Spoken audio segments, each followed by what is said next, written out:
In a world so united, pushing actual climate policy, it's fear porn. Will we survive? The left really has done their homework. This is an ingenious thing. It's pushed by the United Nations and governments all over the world, financial institutions like the Bank of America and Citi and the IMF.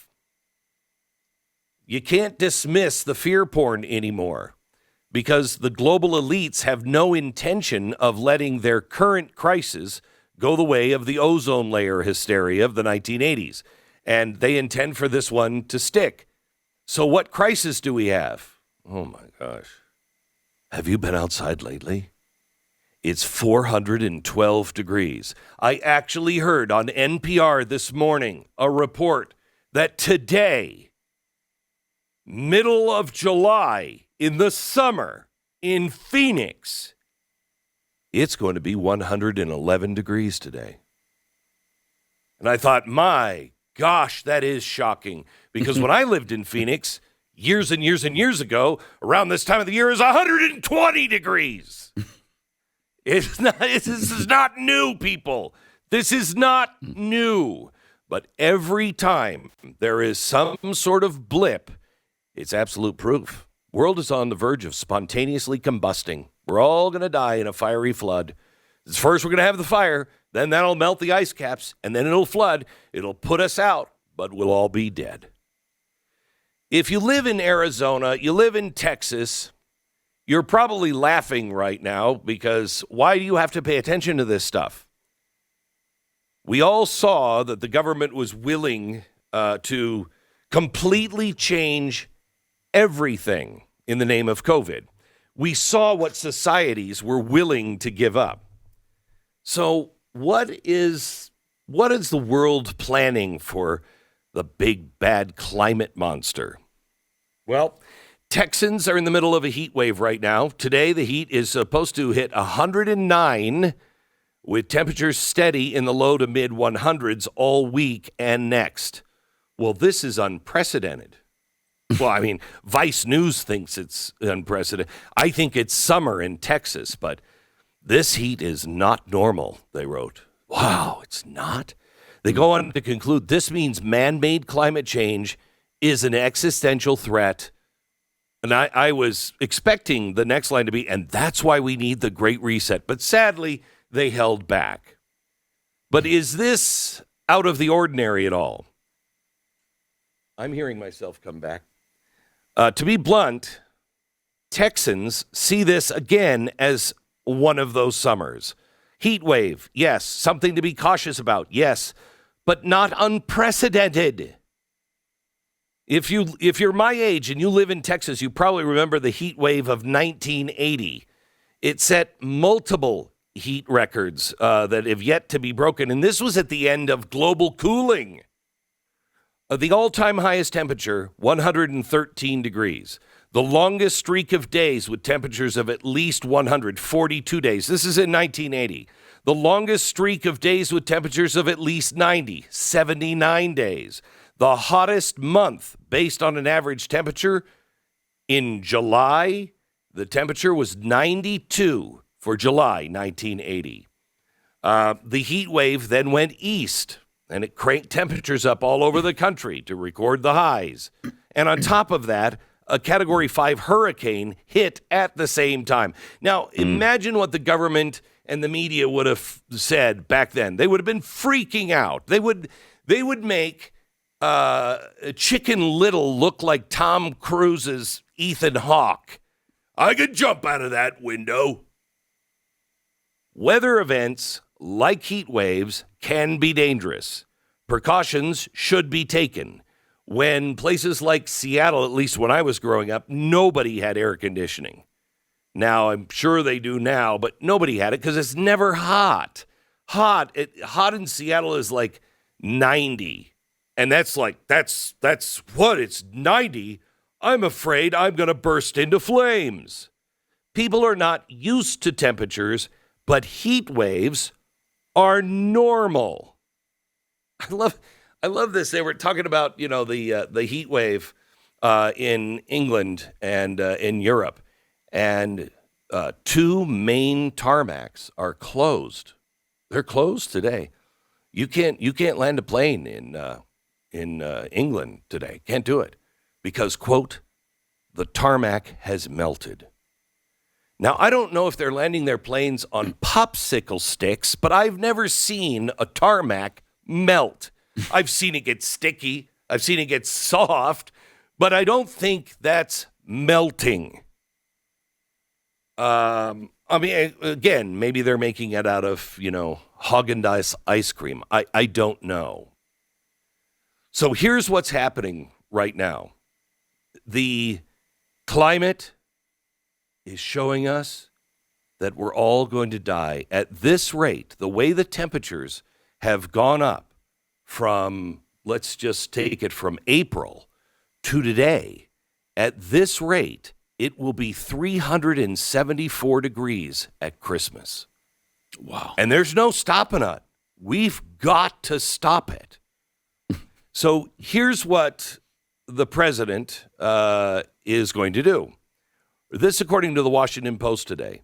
President Biden is considering declaring a national climate emergency as soon as this week, as he seeks to salvage his environmental agenda in the wake of stalled talks on Capitol Hill. Well, yeah, see, Joe Manchin came out. He told the Democrats, I will not support the sprawling economic package that includes billions of dollars to address global warming. I won't do it. Now they're saying, how can one person hold the nation hostage? I mean, how can this one Democrat who thinks he knows better than all the other Democrats? Yeah, because we don't work in a collective. We work as individuals. I love this. How can the majority be held back? You're not the majority. I mean, you're the majority holder in Congress, but you got 50 votes with the vice president. That's what you got. That's what you have. So, yeah, the majority is if one guy flips, yeah, that's the majority. You're not the majority. How can we be held back when we have 20 votes in the Senate? How can that possibly be? Oh, they think they know better. Those 80 people think they know better than the rest of us. So the reason why I want to bring this up is it is something that I told you would happen, and I told you, in fact, I'm just gonna give you what I told you on television about 2 months ago, maybe a month ago. The new changes, what's happening with Build Back Better and the Great Reset, the Constitution and Congress, we are supposed to be able to stand directly in the path of fundamental transformations of our country. That's the Constitution is great stuff in Build Back Better and the Great Reset. These are game-changing and I think murderous ideas. But merely giving the bureaucrats a new mandate to say, no, we're not doing that. The mandate is instead coming from the president by executive action. Now listen to this string of details. December 2020, just a few weeks before Biden was inaugurated, a group called the Center for Biological Diversity met with Joe Biden. So they met together. They spearheaded a collection of over 700 groups that make up the most radical climate activists in the country. Now, during the Trump presidency, they made their name by launching insane litigation campaigns boasting 266 frivolous lawsuits.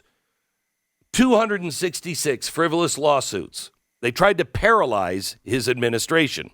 On their website, they actually brag about their meeting with Biden and say, quote, they presented him with a progressive climate president action plan and model executive orders.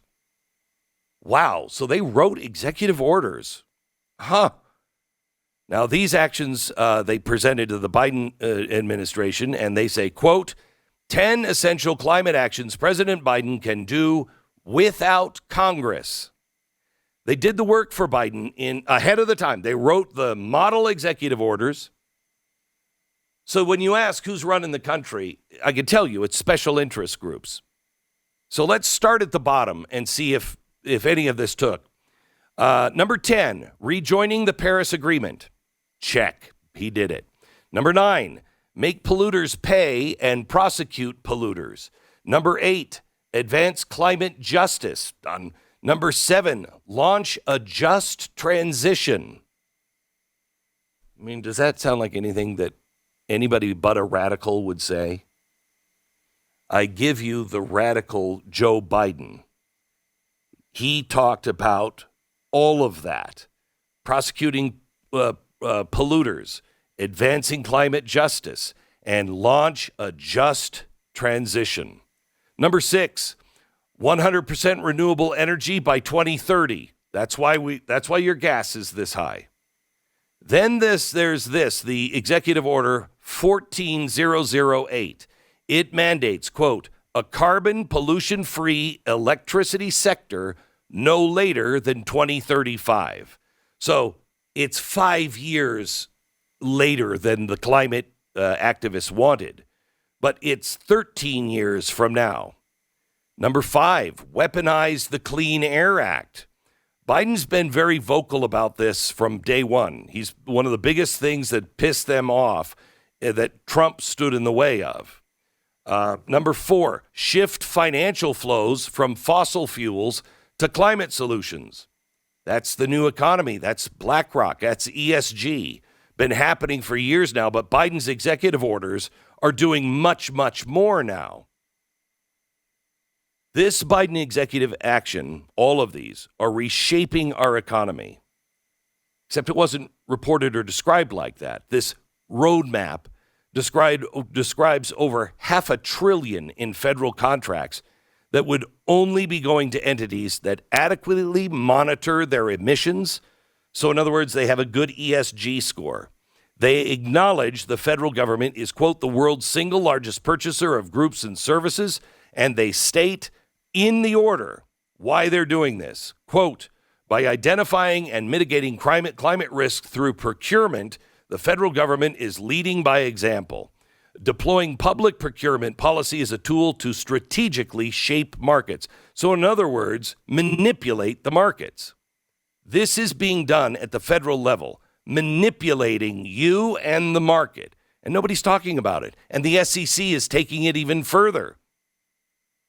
Number 2, stop fossil. Biden's already done that. Every single one of these actions have been accounted for now, except for number 1. And what is the number one thing the president must do without Congress? So what is the number one thing that they can do? What is the number one thing that this radical climate group said to Joe Biden you have to do? Well, he did 1 through 9. As the Washington Post reports, he's about to do number 1. And I shouldn't say that. He's about to do the number one thing they're calling for, and that is declare a climate emergency. Everything has been set up for this.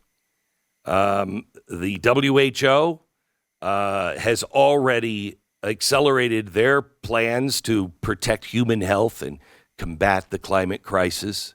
It's a health crisis. On its founding day, the organization seeks a reimagining and reprioritization of resources to usher in sustainable, well-being societies. Wow. FEMA is already geared up now and ready for a global climate health crisis. WHO, same thing. But Biden hasn't done it yet. Number one thing they have to do is declare an emergency. Washington Post says the president has made it clear the Senate doesn't act to tackle climate crisis and strengthen our domestic clean energy industry. He will. Good. Watch for a climate emergency. If he declares that, that is the next COVID. The president has extraordinary power, all extra constitutional. He can railroad the Constitution legally because it's a national emergency.